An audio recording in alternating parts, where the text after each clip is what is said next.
अस्सलाम वालेकुम, कैसे हैं आप सब? उम्मीद करती हूँ आप सब ठीक होंगे। और आज का व्लॉग मैं सहरी से शुरू कर रही हूँ क्योंकि मैंने पिछला व्लॉग जो था वो इफ्तारी पर ख़त्म किया था, तो इसीलिए अभी मैं सहरी से अपना व्लॉग शुरू कर रही हूँ। और आज सहरी में मैं भिंडी पकाऊँगी, भिंडी फ्राई करूँगी। और मैंने करेले मेरे हस्बैंड लेकर आए थे, तो मैं सोच रही थी कि इफ्तारी के टाइम पर बना दूँ। फिर इफ्तारी में तो मैंने नहीं बनाया, तो इसीलिए मैं अभी सहरी में सोच रही थी कि फ्राई कर लूँगी, तो इसलिए मैंने उनके छिलके उतार दिए थे। और करेले मेरे सारे ठंडे पानी में भिगो कर रख दिए। जब तक मेरी भिंडी तैयार हो जाएगी तब तक थोड़ी देर में करेले भी जो कड़वाहट होती है वो ख़त्म हो जाएगी और मैं बस फ्राई कर लूँगी। तो अभी मैंने भिंडी भी निकाल ली, अभी मैं भिंडी कटिंग कर रही हूँ।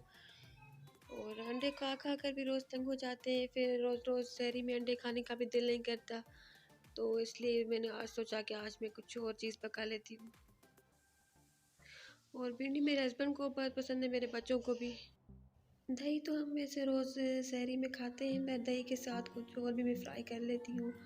और रमज़ान में तो इफ्तारी में तो काफ़ी सारी चीज़ें बनती रहती हैं, तो सब्ज़ियाँ इतनी वैसे खाई नहीं जाती, कुछ न कुछ बनता है, तो सब्ज़ियाँ जो मेरे हस्बैंड लेकर आते हैं तो वो पड़ी रहती हैं, तो इसलिए मैं फिर कोशिश करती हूँ कि सहरी में कुछ सब्ज़ियाँ ऐसी कुछ चीज़ बना लूँ। क्योंकि बच्चों का भी वही रूटीन होता है, इफ्तारी में भी खाते हैं, सहरी में भी। और दिन के टाइम पर मैं बच्चों को कुछ हल्का-फुल्का सा पका कर दे देती हूँ, तो बच्चे वो खा लेते हैं ये चीज़। अंडा वगैरह बना कर दे देती हूँ या कोई ऐसी चीज़, शामी कबाब कभी फ्राई करके देती हूँ, या दिन में उनको कुछ बना कर देती हूँ, तो वो बच्चे खा लेते हैं। और इफ्तारी और सहरी के अलावा घर में आजकल तो और भी बहुत सारे काम हो रहे हैं, क्योंकि ईद में बाकी थोड़े से ही दिन रह गए हैं, 3-4 दिन रह गए हैं ईद में, तो मैंने ईद की तैयारी भी शुरू कर दी है। काम जो होते हैं घर के सफाइयाँ वगैरह और भी सारे बहुत सारे काम होते हैं। और ईद की शॉपिंग भी मेरी कंप्लीट हो गई है। इंशाल्लाह मैं नेक्स्ट व्लॉग में आपके साथ अपनी ईद की शॉपिंग शेयर करूँगी। अभी मैं एक साइड पर यहाँ पर भिंडी फ्राई होने के लिए रख दूँगी और करेले।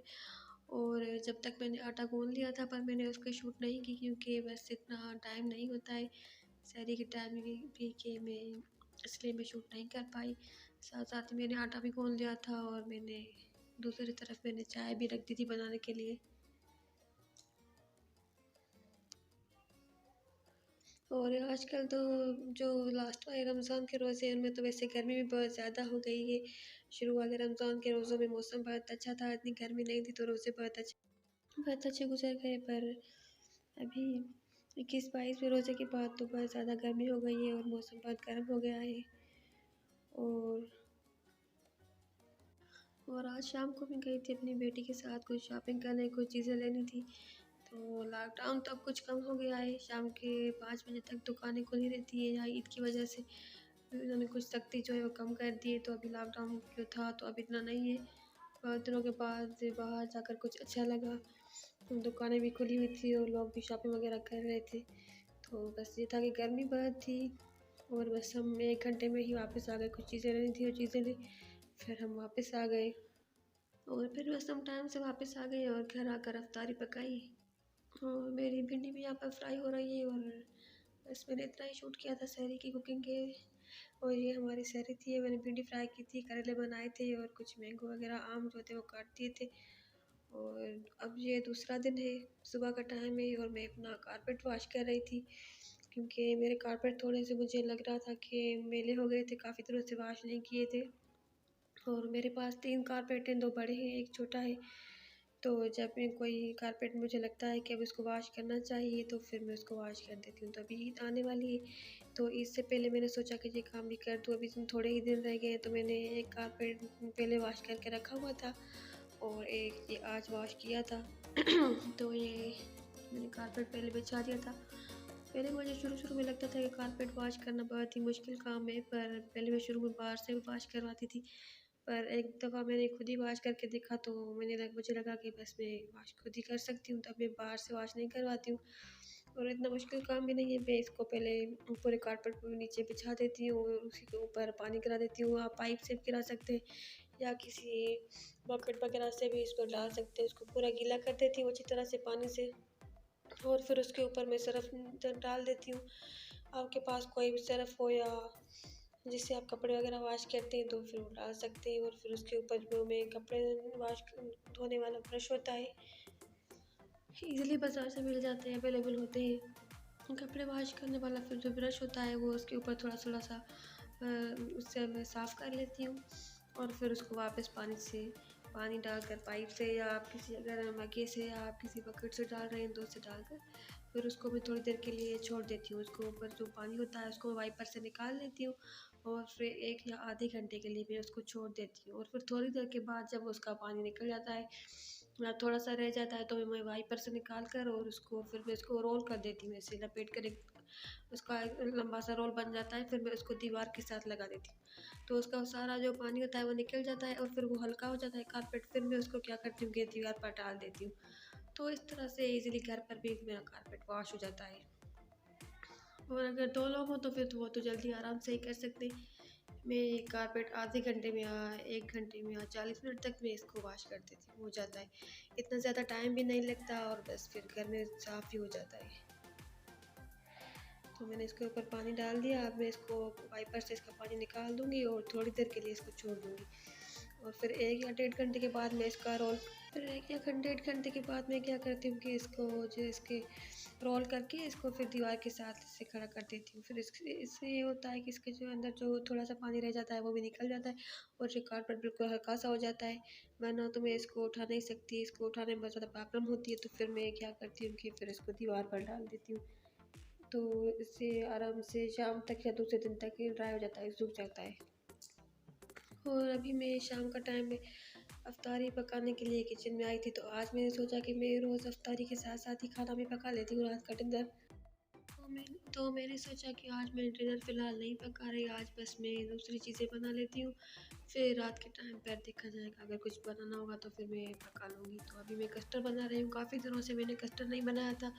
4 5 6 दिन हो गए थे मैंने मीठा नहीं बनाया था। तो अभी बस मैं मीठा बना रही थी, मैं कस्टर्ड बना रही थी। यहाँ पर मेरा कस्टर्ड भी जो है वो तैयार हो जाएगा। और जेली मेरी बेटी ने बना ली थी।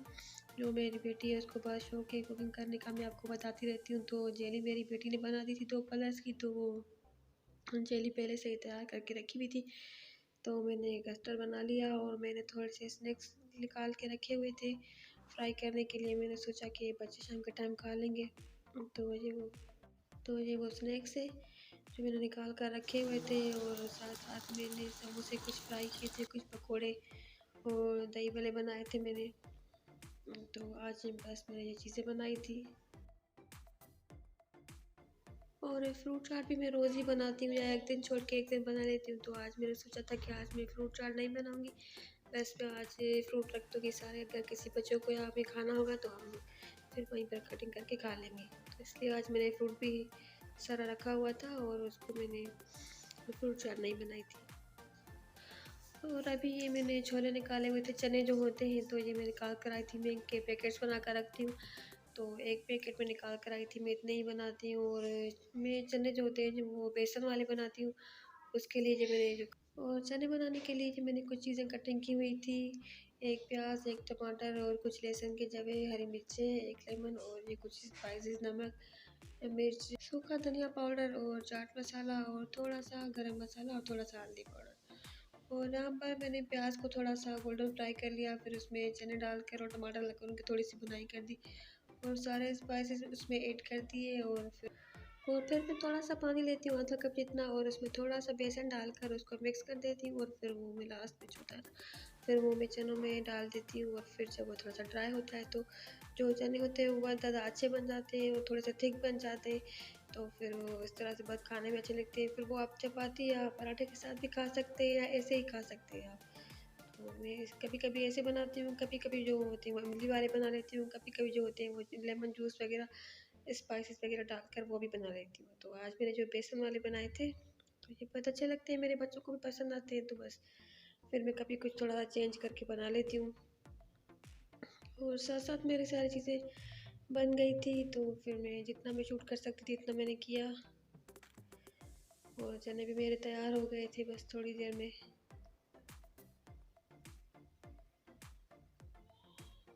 देखें कितना अच्छा सा इनका कलर आ गया है और इतने थिक से बन गए ये अच्छे। सब मैं इनको डिश आउट कर दूँगी, इनको मैं एक बाउल में निकाल लूँगी। और फिर अफ्तारी पकाने के टाइम पे तो इतनी जल्दी जल्दी होती है कि ये चीज़ें शूट करने में टाइम लग जाता है। और फिर उनको अच्छी तरह से डिश आउट करने में, या फिर मेरी बेटी मेरे साथ खड़ी होती है तो मैं उसको कहती हूँ कि तुम बस ऐसा करो कि सारी चीज़ें एक एक करके अंदर ले जाओ और टेबल पर लगा दो। तो ये चने मेरे तैयार हो गए हैं। इनकी फाइनल लुक ये थी। मैंने इनके ऊपर थोड़ी सी प्याज डालकर और पापड़ी डाल दी थी, और ये जो स्नैक्स मैंने निकाले थे थोड़े से, वो भी मैंने फ्राई कर दिए थे। और जो मैंने वाटरमेलन निकाला था बस मैंने इसको कट कर दिया था। बाकी जो मेरे सारे फ्रूट्स वगैरह थे तो वो मैंने साबित ही रखी थी। मैंने आज फ्रूट चाट आज मैंने नहीं बनाई थी, क्योंकि रोज़ एक एक चीज़ खाकर भी बस फिर वो दिल करता है कि कभी कुछ थोड़ा सा चेंज हो। और फिर मैंने आज बस ये अफ्तारी बनाई थी। तो आज मैंने आज रात को सोचा था कि डिनर में देखेंगे, फिर रात को ही मैं कुछ बना दूँगी। और आज मैं इतना थक गई थी तो फिर दूसरे काम भी ज़्यादा किए थे, तो दिन में कुछ काम थे छोटे मोटे। तो और ये थी आज की मेरी अफ्तारी। आज मैंने टेबल पर नहीं लगाई थी, आज नीचे बैठकर, और मैंने वहाँ पर ही बस नीचे ही लगाई थी। आज बच्चों ने, मेरे हस्बैंड ने भी कहा कि आज बस हम कारपेट पर ही बैठकर अफ्तारी करेंगे, तो मैंने लगा दी नीचे। और अफ्तारी के थोड़ी देर के बाद ही मैं किचन में चली आती हूँ और मैं बर्तन भी वॉश करती रहती हूँ जब तक मेरी चाय बन जाती है। और ये थी हमारी आज की अफ्तारी के बाद की चाय। और अगर आपको मेरी वीडियो अच्छी लगी हो तो मेरे चैनल को सब्सक्राइब ज़रूर करें, लाइक करें और मेरी वीडियोस को शेयर करें और कमेंट्स करें। तो आज का ब्लॉग मैं यहाँ पर ख़त्म करती हूँ, और इंशाल्लाह नेक्स्ट ब्लॉग में मुलाकात होगी। तो अपना और अपने घर वालों का ख्याल रखें और मुझे भी दुआ में याद रखें। नेक्स्ट ब्लॉग मुलाकात होगी, तब तक के लिए अल्लाह हाफिज़।